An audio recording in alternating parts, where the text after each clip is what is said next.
ঘূর্ণিঝড় রেমালের পরেই আসছে ঘূর্ণিঝড় আসনা।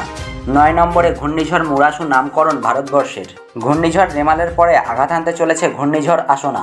অতীতে সাংকেতিক নাম্বার দিয়ে ঘূর্ণিঝড়ের নামকরণ হতো। তখন ঘূর্ণিঝড়ের গতি প্রকৃতি তথ্য জানতে অসুবিধা হতো বিজ্ঞানী থেকে সাধারণ মানুষের। সেই ধোঁয়াশা কাটতেই পরবর্তীকালে ঘূর্ণিঝড়ের নামকরণ করা শুরু হয়।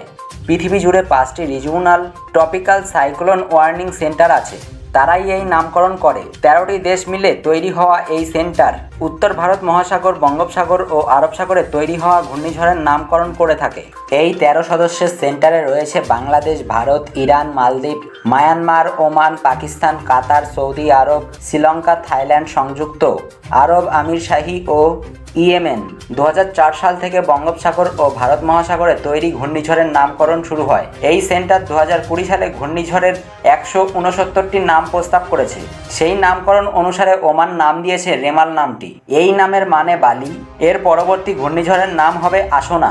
এই উর্দু নামটি দিয়েছে পাকিস্তান। এর অর্থ যাকে মেনে নিতে হবে। ঘূর্ণিঝড় রেমালকে যদি এক ধরা হয়, তাহলে নবম যে ঘূর্ণিঝড়টি তৈরি হবে সেটির নাম দিয়েছে ভারত। তার নাম হয়েছে মুরাসু। তামিল ভাষায় এই শব্দের অর্থ বাষ্প। আমাদের কাছে আপনাদের সময়ের দাম রয়েছে, তাই আমরা অযথা খবর দিই না, আমরা দিয়ে থাকি পয়েন্ট খবর।